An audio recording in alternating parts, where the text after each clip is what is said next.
Power star Pawan Singh के गाना का पोस्टर आया। इसी वीडियो में शुरू से लेकर अंत तक लगा रहिए। हमेशा ऐसा वीडियो न्यू फॉर्मेशन जितना जल्दी लाने को मैं प्रयास करता हूं आप लोगों तक।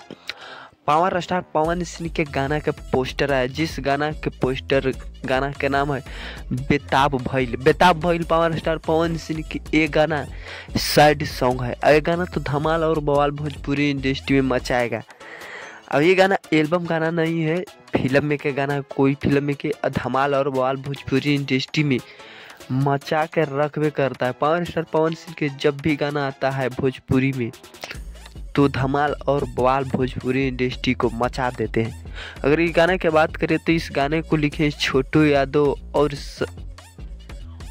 इस गाने को गाया पावर स्टार पवन सिंह। अगर बात करें ये गाना कब आएगा तो गाना आज ही आएगा 8 तारीख के।